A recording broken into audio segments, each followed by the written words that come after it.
కొత్తగా incharge chairman గారికి, గౌస్ గారికి ముఖ్యంగా అదృష్టం వరించింది. ఆయన ఏదున్నా ఈ అవకాశము వచ్చేదానికి అల్లాహ్ రాత రాశాడు ఆయనకి. ఎందుకంటే ఎవరు కూడా ఊహించిన పరిస్థితి. చైర్మన్ అవకాశం వస్తుంది, ఒక రోజున్న చైర్మనే, 10 రోజులున్న చైర్మనే, వారం ఉన్న చైర్మనే, అన్ని రకాలుగా చైర్మన్ గానే ఇప్పుడు కొంచెం గుర్తింపు వచ్చిందని చెప్పేసి కూడా నేను చెప్పడం జరుగుతాను. ఏదున్నా మొన్న అవిశ్వాస తీర్మానంలో ఏదైతే కౌన్సిలర్లు అనుకున్నారో వాళ్ళు ఆ విజయాన్ని సాధించినారు. కౌన్సిలర్ అంతా కలిసి ఆ పరిస్థితి వల్లే ఈరోజు వైస్ చైర్మన్గా ఉన్న గౌస్ గారికి చైర్మన్ అవకాశం దక్కిందని చెప్పేసి కూడా నేను చెప్పడం జరుగుతూ ఉంది. చంద్రకాంత్ రెడ్డి చెప్పినట్లుగా ఎలక్టెడ్గా అయిన వైస్ చైర్మన్ గౌస్ గారు, నామినేటెడ్గా ఎలక్షన్ అయ్యేవాడు నరసింహులు. ఈ 2 పేర్లు పంపించారు. 2 పేర్లు పంపిస్తే ఈ చైర్మన్ది ఆయనకి అవకాశం రావడం జరిగిందని చెప్పేసి కూడా మీ అందరికి చెప్పడం జరుగుతూ ఉంది. ఎన్నో ఏండ్లుగా మైనార్టీలు చైర్మన్ ఎప్పుడో అయినా అని చెప్పేసి 83 ఏండ్ల కిందట చైర్మన్ అయినని చెప్పేసి ఇప్పుడు వాళ్ళ ద్వారా తెలుసుకోవడం జరిగింది. ఇప్పటి వరకు కూడా ఎవరు కూడా చైర్మన్గా కార్యనిర్వహిస్తుంది. ఈసారి అవకాశం వచ్చింది. ఏదన్నా చాలా సంతోషమైంది. ఏ విషయంలో కూడా అనుకోకుండా వచ్చిన ఈ చైర్మన్ పదవికి న్యాయం చేయాలని చెప్పేసి నేను కోరుతా ఉన్నాను. ఎందుకంటే ఏదున్నా కూడా కౌన్సిలర్ అంతా కూడా ఇంకా పదవి కాలం దగ్గర అయిపోతుంది. ఇంకా మార్చికంతా, నెక్స్ట్ ఇయర్ మార్చికంతా అయిపోతుంది. కాబట్టి ఉన్న చైర్మన్లు ఎవరైనా కానీ ప్రజలకి ఆ వార్డులలో ఏదైతే ఇబ్బందులు ఉన్నాయో వాటిని తెలుసుకొని వాటిని టెండర్ పిలిపించుకొని తీర్మానం చేసుకొని పనులు చేసే పరిస్థితి ఉండాలని చెప్పేసి చెప్పడం జరుగుతూ ఉంది. ఎందుకంటే ఎన్నో కార్యక్రమాలు ఆ వాళ్ళలో చేసినా ఇంకా మిగిలినాయి. అవన్నీ కూడా చైర్మన్ గారు, కౌన్సిలర్లు కలిసి ఎక్కడెక్కడైతే ఏ వార్డులో అయితే పనులు జరగాల్సిందో వాటిని గట్టిగా చైర్మన్ గారు అంటే కౌన్సిలర్ తీర్మానం చేసినా కూడా చైర్మన్ సంతకం ఉంటేనే అది ముందుకు పోతుంది. కాబట్టి అవకాశం మనకు గౌస్కి వచ్చింది. కాబట్టి ఉన్నన్నాళ్ళు కూడా ఆయన మంచి పేరు తెచ్చుకోవాలని చెప్పేసి కూడా నేను కోరుకోవడం జరుగుతూ ఉంది. ఏదన్నా చాలా సంతోషం. ఇది చాలా ఏళ్ళ తర్వాత మైనార్టీకి రావడం, మైనార్టీలో సంతోషాన్ని వ్యక్తం చేయడం కూడా జరుగుతూ ఉంది. చాలామంది ఈరోజు నా దగ్గరికి వచ్చి ఆ సంతోషాన్ని వెలిబుచ్చా అని చెప్పేసి కూడా నేను చెప్పడం జరుగుతూ ఉంది. ఎందుకంటే మనమంతా ఇండియన్సే, కానీ మనం ఇండియాలో ఉండిన తర్వాత మతాలు ఉండొచ్చు కాదనిలే. ఆ మతాలని అన్ని వర్గాల వారు కూడా మనం ఇండియన్స్ అనేది గుర్తించుకోవాలి. కొంతమంది మన ఇండియాలోనే మనోడు విడదీస్తూ ఉన్నారు. హిందువులు, ముస్లింలు అనే భేదభావం మనలో ఉండరాదు. ఏదన్నా మనమంతా ఒకటని చెప్పేసి ఆలోచించినప్పుడే మంచి పేరు వస్తుందని చెప్పేసి కూడా చెప్పడం జరుగుతాం. కొంతమంది మైనార్టీలు కూడా బీజేపీలో ఉన్నారు. చాలామంది మనము వక్ఫ్ బిల్లు మీద వాళ్ళు ఊరేగింపు ఏర్పాటు చేసి వినతి పత్రం ఇచ్చేదానికి వాళ్ళు ఒక కార్యక్రమాన్ని పెట్టింటే మేము కూడా హాజరైనాం. ఎందుకంటే జగన్మోహన్ రెడ్డి గారు కూడా వక్ఫ్ బిల్లుకి వ్యతిరేకంగా సుప్రీంకోర్టులో ఆయన వేయడం జరిగింది. ఆ విషయంలో ప్రతి వారు కూడా తెలుసు అది విషయం. ఎందుకంటే ఆ మతానికి సంబంధించిన ఆ బిల్లు మీద అంటే వాళ్ళకి కూడా హక్కులు ఉండాలని చెప్పేసి వాళ్ళకి, ఎందుకంటే బీజేపీ ఏ ఉద్దేశంతో చేసిందని కూడా తెలుసుకోలేని పరిస్థితిలో వాళ్ళు ఉన్నారు. వాళ్ళ పార్టీలో ఉన్నవాళ్ళు బీజేపీ ఏం చేస్తున్నామంటే వక్ఫ్ బోర్డ్ ప్రాపర్టీలు అన్యాక్రాంతం కాకుండా అవి కాపాడుకునేదానికి బిల్లు ఏర్పాటు చేశారు. ఎందుకంటే పెద్దలంతా కూడా అంటే మైనార్టీలో ఉండే పెద్దలంతా కూడా చాలామంది వక్ఫ్ సంబంధించిన ప్రాపర్టీలను దోచుకునేదని చెప్పేసి ఆ విషయంలోనే జాగ్రత్త పడాలని చెప్పేసి ఉద్దేశంతోనే ఆ రోజు ఆ బిల్లు ఏర్పాటు చేయడం జరిగింది. అయితే కొంతమందికి తెలుసో తెలియకో ఏదో రకంగా అది తప్పుగా భావించుకొని ముందుకు పోవడం జరుగుతుంది. అంటే దాంట్లో కూడా బిల్లులో కూడా కొన్ని తప్పులు ఉన్నాయి. మత వక్ఫ్ సంబంధించిన ప్రాపర్టీకి హిందువుల్ని మెంబర్గా చేస్తామని చెప్పేసి ఆ విషయంలో ఎవరు ఒప్పుకునే పరిస్థితి లేదు. ఆ మతానికి సంబంధించిన ప్రాపర్టీలు ఆ మైనార్టీస్ అది వాళ్ళకే వాళ్ళ వాళ్ళ వాళ్ళ మెంబర్లుగా ఉంటేనే బాగుంటుందని చెప్పేసి ఒక ఆలోచన. ఏదున్నా ఆదంలో కూడా చెప్పినా, మొన్ననే చెప్పినా, మన ఆదంలోన వక్ఫ్ బోర్డ్ ప్రాపర్టీ వక్ఫ్ సంబంధించిన ప్రాపర్టీ చాలా ఉన్నాయి. అయినా అవి ఉపయోగకరంగా లేవు. ఎందుకంటే చాలా చోట్ల నేను చూసింది ఏమంటే ఇక్కడ మన ఎమీనూర్ రోడ్లోన, తర్వాత మన ఇక్కడ ఏదది ఏరోప్లేన్ లాస్ట్లో డీజల్ కాలనీ ఏరియాలో కూడా ప్రాపర్టీలు ఉన్నాయి. కొన్ని విషయాలు ఎందుకంటే మైనార్టీలు కూడా కొన్ని ఆలోచన చేసే పరిస్థితి ఉంది. ఆ రోజు ఏం చేశామంటే హనుమాన్ నగర్లోకి రోడ్డు పోయేదానికి చాలా ప్రయత్నం చేశాను. డీజల్ కాలనీ నుంచి హనుమాన్ నగర్కి రోడ్డు వేస్తే బాగుంటుంది, మనకి ట్రాఫిక్ తగ్గిపోతా అని చెప్పేసి ఆ 2004లో ఎమ్మెల్యేగా అయినప్పుడు ఆ విషయాన్ని మైనార్టీకి సంబంధించిన వాళ్ళతో మాట్లాడినా కూడా ఆ రోజు ఎందుకో దాన్ని అనుమతించలే.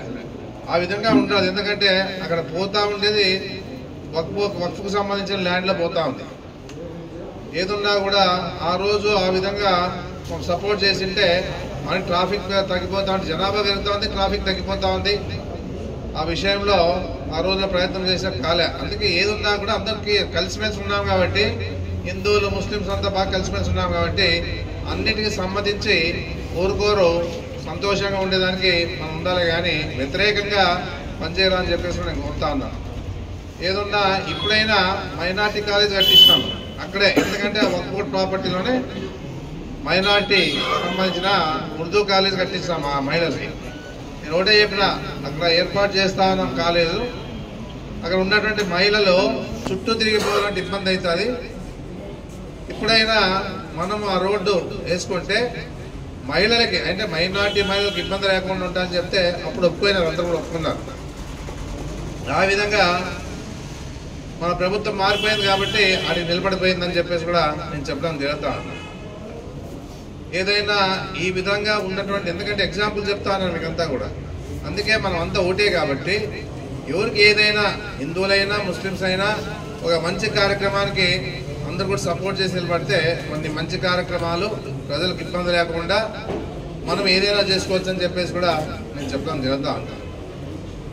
ఇది ఏదున్నా కూడా అదృష్టంతో ముడిపడి ఉంటుంది. ఏదైనా కానీ అందరూ కూడా ఊహించినారు, ఎలక్షన్లోన బీజేపీ పార్టీకి వచ్చి నిలబడినారు, బీజేపీ పార్టీ రాదు అని చాలామంది స్టేట్లోనే ఒక ఆలోచన చేశారు. అయినా ఆయనకి అదృష్టం వరించింది, సంతోషమే కాదనిలే. ఏదున్నా కూడా దీన్ని బట్టే ఉంటుందే కానీ ఈరోజు గవర్నర్ ఇచ్చింది కాబట్టి మనమంతా కూడా అది సపోర్ట్ చేయాల్సిందే, ఏది కాదనే రాదు. అయినా నేను ఓడిపోయినా అనే దాంతో అక్కస్తో మాట్లాడే పరిస్థితి ఉండదు. ఏదున్నా అదృష్టంతో ముడిపడి ఉంటుంది. ప్రజల సహకారం అండదండ ఉండాలా. ఇన్నేళ్లుగా మనము మున్సిపాలిటీని మనం కైవసం చేసుకున్నాం. దాదాపుగా 3 టర్ములు మున్సిపాలిటీ మన చేతిలో ఉంది. ఏమున్నా ప్రజల సహకారం తోడు మనకు ఉంది కాబట్టి అందరూ అంటే ప్రజలు అంటే హిందువులు వచ్చినాయి, ముస్లిమ్స్ వచ్చినాయి, అందరూ వచ్చినాయి, అన్ని వర్గాల వారు వచ్చినాయి. వాళ్ళ సపోర్ట్ ఉంది కాబట్టి 3 సార్లు ఒక నమ్మకాన్ని మన పార్టీ మీద పెట్టినారు కాబట్టి 3 సార్లు రాజశేఖర్ గారు ఉన్నప్పుడు కానీ తర్వాత వైఎస్ఆర్సీపీ పార్టీలో కానీ 2 సార్లు మనము ఈరోజు మున్సిపాలిటీలో మనం ఆధిపత్యం వహిస్తామన్నది కూడా చెప్పడం జరుగుతూ ఉంది. ఎంతో బలంగా ఉన్న టీడీపీ పార్టీ ఆ రోజుల్లో ఉన్నా కూడా ప్రజలు సపోర్ట్ చేశారు మాకంతా కూడా. ఒకటే చెప్తా ఉన్నాను, ఈరోజు ప్రజల ద్వారా ఎన్నుకోబడ్డ కౌన్సిలర్లంతా కూడా ఒక ఏకతాటిపై నిలబడ్డారు. ఎందుకంటే చైర్మన్ గారు, ఇప్పుడున్న చైర్మన్ గారు మేము చెప్పిన పనులు చేయడం లేదు, అందుకే మేము అవిశ్వాస తీర్మానం పెట్టి ఆమెని తొలగిస్తామని చెప్పేసి. చైర్మన్లు వాళ్ళు ఇంపార్టెంట్, మరి నేను కాదు ఇంపార్టెంట్, చైర్మన్లు ఇంపార్టెంట్, కౌన్సిలర్లు ఇంపార్టెంట్, మున్సిపాలిటీలో కౌన్సిలర్ ఇంపార్టెంట్. వాళ్ళు ఏదైతే చేస్తారో మున్సిపాలిటీకి వాళ్ళకి ఆధిపత్యం వాళ్ళకే ఉంటారు కౌన్సిలర్లకి. ఆ పరిస్థితుల్లో నాతో వచ్చి మాట్లాడినారు, మీ ఇష్టం అని చెప్పినారు, అవిశ్వాస తీర్మానం పెట్టినారు, నెగ్గినారు, ఒక ఏకతాటిపై నిలబడినారు. మన ఆదోనికి స్టేట్లోనే ఒక గుర్తింపు వచ్చిందని చెప్పేసి కూడా మరోసారి తెలియజేస్తాం మీకంతా కూడా. ఎందుకంటే ప్రజలు ఇచ్చిన ఈ పదవిని కౌన్సిలర్లు నిలబెట్టుకున్నారు. ఏదో ఆశపడి అమ్ముడుపోతారని చెప్పేసి చాలామంది ప్రజల్లో నుంచి మాట వచ్చినా కూడా వాళ్ళు గట్టిగా నిలబడి విశ్వాస తీర్మానాన్ని నెగ్గించి వాళ్ళు ఈరోజు సపోర్ట్గా నిలబడి ప్రజల సహకారంతో గెలిచాం కాబట్టి ప్రజలకు మర్యాద ఇచ్చిన పరిస్థితి ఈ ఆదంలో మన కౌన్సిలర్కి ఉందని చెప్పేసి కూడా నేను చెప్పడం జరుగుతుంది. ఎందుకంటే ఇంపార్టెన్స్ ఏమంటే 2011 కూడా వాస్తవాన్ని చెప్పాలంటే 2011-18లో మాకు కూడా ఆఫర్లు వచ్చినాయి. ఒకటే ఆలోచన చేసాం, నేనైనా నా బ్రదర్ అయినా అప్పట్లో మన జయరామ్ అయినా ఒకటే దాని మీద నిలబడినాం. డబ్బు కాదు ఇంపార్టెంట్, ప్రజలు ఇచ్చిన ఈ పదవికి న్యాయం చేయాలని చెప్పేసి ఎక్కడికి రామని చెప్పేసి చెప్పడం జరిగింది. ఏదున్నా ఆ విధంగా ఉన్నాం కాబట్టి ఈరోజు గౌరవం మాకుంది. ఏదున్నా ప్రజల ఆశీర్వాదం ఉన్ననాడు ఎవరు ఏమీ చేయలేరని చెప్పేసి మనం చెప్పడం జరుగుతాం. ఈరోజు 2009లో ఓడిపోయినాం అనుకోకుండా, ఆ రోజులో అభివృద్ధి బాగా చేశాం. ఎందుకంటే రాజశేఖర్ ద్వారా ఎన్నో కార్యక్రమాలు మనం చేయగలిగినాం. రాజశేఖర్ ద్వారా 2009లో ఓడిపోయిన అభివృద్ధి చేసిన తర్వాత సరే అనుకోకుండా పోయిన పదవిని మనం ఏమీ ఆలోచించే పరిస్థితి లేదు. మళ్ళీ ప్రయత్నం చేస్తామని ప్రయత్నం చేస్తే ప్రజలు సహకరించారు. 2014 ఎమ్మెల్యే చేశాను. ఆ రోజు అధికారం లేదు, మరి అధికారం లేకపోయినా అంటే అధికారం ఉంది అంటే నేను గెలలేకపోయినా కాబట్టి 2019లో గెలలేదు కాబట్టి కాంగ్రెస్ పార్టీ అధికారంలో వచ్చినా నేను పదవిలో లేను. 2014లో అధికారం లేదు, గెలిపించారు. 2019లో కూడా మళ్ళా గెలిపించారు.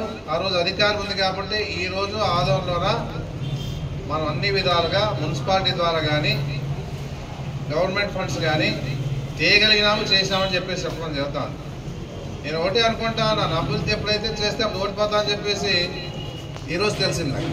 ఎందుకంటే మెడికల్ కాలేజ్ 470 కోట్లతో మెడికల్ కాలేజ్ తీసుకున్నాను. ఎందుకంటే పేద ప్రజలకి ఎక్కడికైనా ఏదైనా ఆరోగ్యపరంగా ఇబ్బంది పడుకోకుండా మన ఆదోళనలోనే ఒక మెడికల్ కాలేజ్ ఉంటే బాగుంటుందని చెప్పేసి ఉద్దేశంతోన రాష్ట్ర జగన్మోహన్ రెడ్డి గారి దగ్గరికి పోయి మనం వెనకబడిన ప్రాంతం ఇది, మనకి మెడికల్ కాలేజ్ కావాలా, మీరు సహకరించాలని చెప్పేసి ఆ మెడికల్ కాలేజ్ కోసం చాలామంది ప్రయత్నం చేశారు. ఎమ్మెల్యే అంతా కూడా ఎమ్మెల్యేలు తీసుకోవాలని చెప్పేసి అయినా మనకి విలువిచ్చినాడు జగన్మోహన్ రెడ్డి గారు.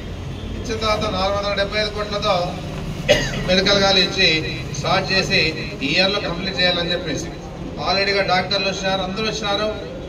ఈ డిఎంఈకి అది హ్యాండ్ ఓవర్ అయిపోతుందన్న పరిస్థితిలో గవర్నమెంట్ మారింది కాబట్టి అది నిలబడిపోయే పరిస్థితి వచ్చింది. ఇక రెండవది బైపాస్ రోడ్ చాలా యాక్సిడెంట్లు అవుతా ఉన్నాయి. ఏ విధంగా చేయాలని చెప్పేసి గట్టిగా జగన్మోహన్ రెడ్డితో మాట్లాడి మన ద్వారా స్టేట్ ద్వారా చేద్దామని చెప్పేసి మాట్లాడిన తర్వాత ల్యాండ్ కూడా అక్వైర్ చేస్తే దాదాపుగా 25 కోట్లు 30 కోట్లు ఎవరైతే ల్యాండ్ అక్వైర్ చేసామో వాళ్ళకి కట్టిన తర్వాత అనుకోకుండా జగన్మోహన్ రెడ్డి గారు సెంట్రల్ గవర్నమెంట్ కూడా రాశారు కాబట్టి మనకి ఇంకొక అవకాశం వచ్చింది. నేషనల్ హైవే ద్వారా బైపాస్ రోడ్ ఏర్పాటు చేస్తామని చెప్పేసి దాదాపుగా 260 కోట్లతో అంటే కాంపెన్సేషన్తో సహా ఈరోజు బైపాస్ రోడ్ వచ్చి ఒక కాంట్రాక్ట్ కూడా 3 సార్లు టెండర్ పిలిస్తే వెయ్యని పరిస్థితిలో మనం కాంట్రాక్ట్ తీసుకొచ్చి ఆ కాంట్రాక్ట్ ద్వారా టెండర్ వేయించి ఈరోజు ఆ బైపాస్ రోడ్ జరుగుతూ ఉందని కూడా మనం చూస్తూ ఉన్నాం. ఇది రెండోది. ఇక అందరూ కోరుకున్నట్లుగా ఎన్నో ఏళ్ళుగా డిగ్రీస్ కాలేజ్ కావాలా, ఆదోళనలో గవర్నమెంట్ డిగ్రీస్ కావాలంటే జగన్మోహన్ రెడ్డి గారు స్వయంగా ఆదోళనకు వచ్చినాడు, ఆయన మాట ఇచ్చినాడు కాబట్టి ఆ మాట ప్రకారంగా డిగ్రీ కాలేజ్ వచ్చి స్టార్ట్ చేయడం జరిగింది. మళ్ళీ అభివృద్ధి చేసినప్పుడల్లా అంటే అభివృద్ధి జనానికి కావాలా లేదా నాకు అర్థం కాలే. ఏదున్నా కూడా అభివృద్ధి ఎప్పుడైతే చేస్తూ ఉంటామో ఆ రోజు నేను ఓడిపోవడం జరుగుతూ ఉంది. ఎందుకంటే 2004 నుంచి 2009 వరకు ఉన్నప్పుడు కూడా మనం చేసిండే కార్యక్రమాలు ఏమంటే మున్సిపాలిటీలో మూలన పడిన ఫండ్స్ అన్ని తీసాం బయటికి. ఆ రోజు మన కమిషనర్ కూడా విజయలక్ష్మి ఉంటే ఆమె ద్వారా ఎక్కడైతే డిఎఫ్ఐడి ఫండ్స్ వచ్చిందా ఆ డిఎఫ్ఐడి ఫండ్స్ ద్వారా నిలబడిపోయింటే అది క్యాన్సిల్ అయ్యే పరిస్థితిలో రాజశేఖర్ గారు పట్టుకొని మళ్ళీ వెలికి తీసి అన్ని చోట్ల సిమెంట్ రోడ్లు వేసాం. అదొకటి. తర్వాత తెలుగుదేశంలోనే శాంక్షన్ అయింది ట్యాంక్, సమ్మర్ స్టోరేజ్ ట్యాంక్, అయినా డబ్బు రిలీజ్ చేయలే. ఆ డబ్బు రిలీజ్ చేయకపోతే మనము రాజశేఖర్ ద్వారా డబ్బు రిలీజ్ చేసి సమ్మర్ స్టోరేజ్ ట్యాంక్ బసాబ్తో కట్టించాం. ఇప్పుడు నల్లగేట్ దగ్గర బ్రిడ్జ్ అయినా లేకపోతే పెద్ద తొమ్మిదిలో ఎస్ఎస్ ట్యాంక్ అయినా తర్వాత ఉరుకుం తీరంలోన ఎస్ఎస్ ట్యాంక్ అయినా సమ్మర్ స్టోరేజ్ ట్యాంకులన్నీ కూడా ఆ రోజు రాజశేఖర్ ద్వారా అన్ని రకాలుగా కార్యక్రమాలు అందినాయి. ఏదున్నా కూడా ఆ రోజుల్లో రాజశేఖర్ గారు ఆరోగ్యశ్రీ కార్యక్రమం పెట్టక ముందు కూడా ఎన్నో ఆపరేషన్లు అంటే గుండెకి సంబంధించిన ఆపరేషన్ అన్ని కూడా మనం చేయించడం జరిగింది దాదాపుగా. లేకపోతే రిలీఫ్ ఫండ్ తెచ్చి కూడా వాళ్ళకి సహకారం ఇచ్చే పరిస్థితి చేశాం. అందుకే ఏది ఉన్నా కూడా మనం ఆ రోజుల్లో కూడా ఎనకడికి వేయలే. ప్రజలు నమ్మకాలతో ఓటేశారు కాబట్టి మనము మన ప్రజలకి మనం సహకారం ఇవ్వాలని చెప్పేసి ఉద్దేశంతో పనిచేసి ఈరోజు ఈ ఆదోనికి ఈ స్థాయి తీసుకొచ్చాం. మన ఇవన్నీ మూడే కాదు, మనము గడప గడప తిరిగినప్పుడు కూడా గ్రామాల్లో కానీ టౌన్లో కానీ మున్సిపాలిటీ ఫండ్స్ ద్వారా కూడా ఎన్ని చేయాలని చేశాం. ఎందుకంటే 16th finance, 14th finance, 15th finance, 16th finance అన్నీ వచ్చాయి కాబట్టి దాని ద్వారా కూడా చేయగలిగినాం. ఎందుకంటే ఇక్కడ ఉన్నటువంటి మన మండగిరి కానీ తర్వాత ఇక్కడ ఉన్నటువంటి మండలంలో కానీ తాగునీటి సమస్య చాలా ఉంది. ఆ సమస్యను తీర్చేదానికి దాదాపుగా 20 కోట్లు తీసుకొచ్చినా మళ్ళా 80 కోట్లు తెచ్చినా కూడా పని జరగలే. ఎందుకంటే ఎవరు కూడా కాంట్రాక్ట్ ముందుకు రాలే. ఆ పరిస్థితుల్లో అవి నిలబడిపోయినాయి. కొన్ని గ్రామాల్లో వచ్చిన ఫండ్స్తో చేశారు, కొన్ని గ్రామాల్లో చేశారు, కొన్ని గ్రామాల్లో చేయలేదు. ఈరోజు మండలాల్లో కూడా చాలా నీటి ఇబ్బంది ఉంది. ఏదున్నా కూడా మండగిరిలో కూడా దాదాపు 10 కోట్ల మండగిరి తీస్తే ఆ వర్క్ కూడా ఎవరు చేయలే. ఎందుకంటే ట్యాంక్ నుంచి ఒకే పైప్ లైన్ ఉంది, అంటే పంపింగ్ చేసే పైప్ లైన్ ఉంటుంది. మండగిరికి సపరేటు సాదాపుకి సపరేట్ ఉండింటే బాగుంటుండే, అట్లా ఉండలే. ఒకే పంపింగ్ ద్వారా సాదాపురికి మండగిరికి ఆ రోజు సప్లై చేస్తా ఉన్నారు కాబట్టి మనకి నీళ్ళు ఇబ్బంది వచ్చింది మండగిరిలో కూడా. ఆ పరిస్థితి రాకుండా ఉండాలంటే దాదాపుగా 10 కోట్లు ఇచ్చి పైప్ లైన్లు వేసి నాదాపురం సపరేట్ మండగిరి సపరేట్ ఇంకా కొన్ని గ్రామాలకు పోయి ప్రయత్నం చేస్తే కూడా ఎవరు ముందుకు రాకపోతే పని జరగలే. నేను ఒకటే కోరుతా ఉన్నాను, ఇప్పుడు ఏదున్నా కూడా మున్సిపల్ కాంప్లెక్స్ చాలా మంది టెండర్లు పిలిపించి మున్సిపల్ కాంప్లెక్స్ నిలబడరా అని చెప్పేసి ఉద్దేశంతో పనిచేస్తే ఆ మున్సిపల్ కాంప్లెక్స్ కూడా స్టార్ట్ చేసింది మనము, ఇప్పుడు నిలబడిపోయింది. ఇవన్నీ ఎందుకు నిలబడినాయని చెప్పేసి మీరు కూడా ఆలోచన చేయాలి, ప్రజలు ఆలోచన చేయాలి.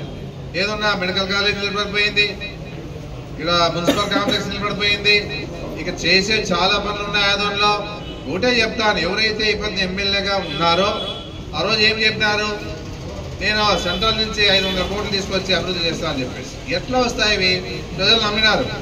ఎందుకంటే సెంట్రల్ గవర్నమెంట్ నుంచి రావాలన్నా ప్రభుత్వం ద్వారా పోల్సిందే. స్టేట్ ప్రభుత్వంలోన పర్సెంటేజ్ కట్టి 10%, 20% కడితే వాళ్ళు ఫండ్స్ మనకి ఇస్తారు. ఆ ఫండ్స్ ద్వారా ఏదైనా చేసుకోగలుగుతామో 500 కోట్లు ఒక ఆదోళనకి మాత్రం ఇచ్చే పరిస్థితి లేదు. ఏదున్నా కూడా ఆ ప్రజలు ఆలోచన చేయకుండా వాళ్ళు చెప్పిన మాట విని మోసపోయిన ఆదోళనలో అని చెప్పేసి కూడా గట్టిగా చెప్పగలుగుతా ఉన్నాను.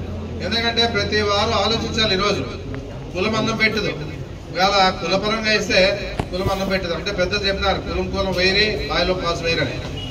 ప్రతి వారు ఆలోచించుకోవాలి. ఇదంతా కూడా ఏదున్నా కూడా అభివృద్ధిలో ముందుండే మనము ఈరోజు ఎందుకు కానీ 11 నెలలు అయినా అభివృద్ధి కాలేదని చెప్పేసి ప్రతి వారు ఆలోచించాలి. మున్సిపాలిటీ ద్వారా కూడా ఏదున్నా కూడా అభివృద్ధి కావాలంటే చైర్మన్ గట్టిగా ఉండాలి. చైర్మన్ గట్టిగా ఉంటే మన కౌన్సిలర్కి అవసరం ఉండే వాళ్లలో ఏదైతే వర్కులు పెడతారో దాని ద్వారా చైర్మన్ ద్వారా కౌన్సిలర్ కూడా తీర్మానం చేసిన తర్వాత అది మనం చేసుకోగలుగుతామని చెప్పేసి కూడా నేను చెప్పడం జరుగుతూ ఉంది. ఈ విధంగా ప్రజలు ఎందుకు ఆలోచన చేయడం లేదో మనకు అర్థం కాలే. అందుకే ఏదున్నా కూడా ఇప్పటి నుంచి అయినా ఇంతవరకు మోసపోయినా మనమంతా కూడా ఏది పోయినా కూడా ఇలా మాయ మాటలు నమ్మేసి ఎవరు చెప్తే వాళ్ళ మాట వినేది కాదు. మనకు కావాల్సి ఉండేది పార్టీలు కాదు, ఇంపార్టెంట్ వ్యక్తి చేయగలుగుతాడా లేదా అని చెప్పేసి. నేను ఇక్కడే పుట్టినాను, ఇక్కడే పెరిగినాను, ఇక్కడే చదివినాను, మనకు బాధ్యత ఉంటుంది. ఎందుకంటే మన ఆదోని మనది, మనం అభివృద్ధి చేసుకోవాలని చెప్పేసి బాధ్యత మన మీద ఉంటుంది. కాబట్టి ఆ బాధ్యత పరంగా మనం చేయగలిగినాం. ఎందుకంటే పుట్టిన ఊర్లో మనం ఏదో రకంగా మనం డెవలప్మెంట్ చేసుకోవాలనే ఆలోచన ఉంది కాబట్టి మనం చేయగలిగినాం ఇంతవరకు కూడా. ఎందుకంటే ఊహించని విధంగా మనము ఓడిపోవడం జరిగింది, మన పార్టీ కూడా పోయింది. ఎవరు కూడా ఊహించలేదు జగన్మోహన్ రెడ్డి మళ్ళా ముఖ్యమంత్రి అవుతారు, ఖచ్చితంగా మన రాష్ట్రం బాగుపడతామని చెప్పేసి ఆలోచిస్తారు. కానీ అనుకోకుండా భగవంతుని ఆశీర్వాదం లేదు, అదృష్టం లేదు కాబట్టి రాలేకపోయినా మేమే బాధపడలే. ఏదున్నా ఇప్పటికీ కూడా 71,000 వచ్చినాయంటే నాకు ఆశామాషి కాదు. 71,000 పడ్డాయి అంటే ఎంతో అభిమానం ఉంది కాబట్టి మన మీద ప్రేమ ఉంది, పార్టీ మీద గౌరవం ఉంది, ఏదున్నా చేయగలుగుతాడని చెప్పేసి ఒక నమ్మకం ఉంది. కాబట్టి 71,000 మంది మనకు ఓట్లేసి ఈరోజు మనకు ఒక స్థాయి కల్పిస్తామని చెప్పేసి కూడా చెప్పడానికి జరుగుతూ ఉంది. ఇప్పుడు ఏదున్నా కూడా నేను ఓడిపోయినానని బాధపడే పరిస్థితి లేదు. ఎవరు వచ్చినా నా పని నాది, సాధ్యమైనంత వరకు నా సహకారం ఉంటుంది. ఏ విధంగా కూడా నాతో కాదని చెప్పిన ప్రయత్నం చేస్తాం. అయితాదో పోతాదో దైవాధీనం ఉంది, అంతేగాని ఏదానికి కూడా వెనకడిగేసే పరిస్థితి లేదు. 2 నాళ్ళు అప్పట్లో నేను మాకు గెలిచిన తర్వాత ఆదమలో ఉండే 1 నెల నుండి హైదరాబాద్ పోతే ఎమ్మెల్యేగా ఊరికి పెట్టిపోయాడు సార్. సాయి ప్రసాద్ రెడ్డి లేడు, కొడుకు లేడు అని చెప్పేసి ఎన్నో రకాలుగా అవమాన పడే విధంగా మాట్లాడినా మేము అధైర్యపడలే. ఎందుకంటే నా ప్రజలు ఉన్నారు, నా అభిమానులు ఉన్నారు, మా పార్టీకి సంబంధించినటువంటి అందరూ కూడా పార్టీ అభిమానులు ఉన్నారు, ఎలాంటి సమస్య ఏం లేదని చెప్పేసి మళ్ళీ వచ్చి ఆదంలోనే. ఎందుకంటే ఆ రోజుల్లో నా ఆరోగ్యపరంగా కూడా ఇబ్బంది పడినాం కాబట్టి కొన్ని విషయాలు హైదరాబాద్లో ఉండాల్సి వచ్చింది, ఉన్నాం. అంతేగాని ఆదోని వదిలిపోయే పరిస్థితి లేదు. ఏదున్నా ఎంతోమంది నమ్ముకున్న మా వాళ్ళు ఉన్నారు కాబట్టి ఎప్పటికీ వాళ్ళు తోడుగా నిలబడేదానికి గట్టిగా ఉంటా అని చెప్పేసి కూడా నేను చెప్పడం జరుగుతూ ఉంది. ఏదానికి భయపడే పని లేదు, అధైర్యపడే పరిస్థితి లేదు. ఏదున్నా ఎవరు వచ్చినా కూడా నా సహకారం గతంలో ఏమైతే చేయగలిగినామో ఆ సహకారం ఇచ్చుకుంటూ ముందుకు పోతామే కానీ వెనకాడికి వేయదని చెప్పేసి కూడా నేను చెప్పడం జరుగుతూ ఉంది. మొన్ననే చూసాం వక్ఫ్ బిల్ సంబంధించినప్పుడు వాళ్ళు ఆహ్వానిస్తే పోయిన దానికి చాలా మంది కామెంట్ చేశారు హిందూ ద్రోహి అని చెప్పేసి. ఒకటి నేను అడుగుతా ఉన్నాను, బీజేపీ ఒక సిద్ధాంతంగా ఒక పార్టీ పెద్ద పార్టీగా ఈ దేశం, ఈ రాష్ట్రం, ఈ భారతదేశంలో అవతరించిన పరిస్థితి వాస్తవమే. మోడీ గారు ఏదైతే అభివృద్ధి కార్యక్రమాలు చేస్తూ ఉన్నారో వాటికి మద్దతుగా 3వ సారి కూడా మోడీ గారిని ప్రధానమంత్రి చేశారు. ఎందుకంటే ప్రజాభిమానం దూరమన్నాడు కాబట్టి ఆయనకు అవకాశం వచ్చింది. 3వ సారి ఎన్నికైనాడు, సంతోషమే. ఆ పార్టీకి గౌరవం ఉంది.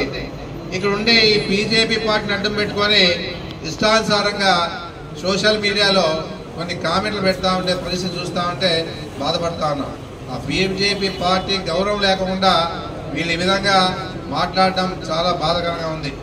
ఎవరిని కూడా మీ సోషల్ మీడియా ఉంది, మంచి పనులకి ఉపయోగించండి, అంతేగాని ఇష్టానుసారంగా ఒక పార్టీని అడ్డు పెట్టుకొని పార్టీలో మిగతా పార్టీల్లో అంతా కూడా ఏదో జరిగిపోతా ఉంది. మా పార్టీ గొప్పతనం కాదు, మీ బీజేపీ పార్టీ గొప్పతనం ఉన్నా దాంట్లో ఉన్నోళ్ళు సరిగా లేదు. ఆ పార్టీని అడ్డం పెట్టుకునే మాట్లాడే చాలా మంది ఉన్నారు. అది కాదు కావాల్సి ఉండేది. ఆ పార్టీకి పేరు ప్రతిష్టలు పెరగాలంటే మీరు సక్రమంగా కరెక్ట్గా మీరు ఉండాలి, అంతేగాని మన ఇండియాలోనే మనం ఏం చేద్దాం ఇండియన్స్ అని చెప్పేసి ఉద్దేశంతో ఎవరు పిలిచినా పోతాం మేము. మన కొవ్వొత్తుల ర్యాలీ పిలిచారు విశ్వ హిందూ పరిషత్ వాళ్ళు పోయినాం. దాంట్లో తప్పేముంది, కొన్ని సంఘటనలు జరిగినాయి కాబట్టి దానికి మన మద్దతు ఉండాలి. ఎందుకంటే ఈరోజు అక్కడ పాల్గావ్లో జరిగినటువంటి సంఘటనలు బాధాకరం. అంతా రాష్ట్రం అంతా హిందువులు ముస్లింస్ అంతా కూడా బాధపడినారు ఈ విధంగా జరగరాదని చెప్పేసి. ఏంటంటే ఆ టూరిస్టులతో ఏమి ఆయుధాలు ఉండవు, ఆ టూరిస్టులపై చంపించుకుంటారు. ఏం జరుగుతుంది అలాంటి పరిస్థితుల్లో ఆ సంఘటన జరిగింది కాబట్టి అందరు కూడా ఆ కార్యక్రమానికి హాజరు చేస్తే పోతాం, తప్పేంలే. అంతేగాని ఒక హిందువులకు పోయినారు, వాళ్ళకి పోయినారు, వీళ్ళకి పోయినారు అనే ఆలోచన ఎప్పుడు కూడా రాదా, వ్యతిరేకం రారాదు. మనమంతా ఒకటే కాబట్టి అది ఆలోచన చేసుకోవాలని చెప్పేసి నేను చెప్పడం జరుగుతా ఉంది. ఇది ఏమనుకుంటారంటే మేము గొప్పగా ఫీల్ అవుతూ ఉంటారు. వాళ్ళు ఎవరైతే పెట్టినారో వాళ్ళు గొప్పగా ఫీల్ అయిపోతూ ఉంటారు. ఏదో మేము ఈ విధంగా పెట్టినాము మాజీ ఎమ్మెల్యే మీద అని వాళ్ళు ఫీల్ అయినా కూడా దాని గురించి ఆలోచన చేయండి. ఎందుకంటే అవి ఎవరికి కూడా ఉపయోగపడేవి కాదు. ఆ పరిస్థితుల్లో ఏ విధంగా కూడా అవి ఆలోచన చేసే పరిస్థితి లేదు. ఎవరైతే మన మీద కామెంట్లు పెట్టి సంతోషపడతారో ఆ సంతోషాన్ని చూస్తారు. ఎందుకంటే ఆ విధంగా కామెంట్ చేసి నేను బాధపడతాను అనుకుని అనుకోవచ్చు. వాళ్ళ సంతోషాన్ని ఏదైతే సోషల్ మీడియాలో పెడతా ఉన్నారో వాళ్ళు సుఖానందం పొందాలనుకున్నారు. పొందరి ప్రాబ్లం లే, ఏదో దాని నుంచి ఉపయోగం లే, దాని నుంచి నాకేం నష్టమేం లే.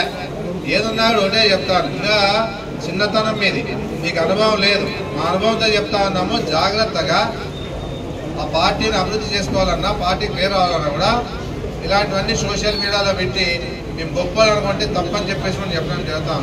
ఎందుకంటే వాళ్ళ తల్లిదండ్రులు కూడా వీళ్ళు వాళ్ళ బాగోలు కోరుతారు. ఈ విధంగా ఏదున్నా కూడా ఆ ఫ్యామిలీల గురించి ఆలోచన చేయాలి. మన ఫ్యామిలీ మనం ఏం చేస్తున్నాం, మన పిల్లలకి ఏం చేస్తా ఉన్నాం, పెళ్ళి అంటే మన పిల్లలకి ఏం పరిస్థితి ఏమని చెప్పేసి ఆలోచించుకునే పరిస్థితి ఉండాలి. ఈ కామెంట్లు పెడితే వాళ్ళకి ఏం దీని నుంచి ఆదాయం వచ్చే పరిస్థితి ఏం లే.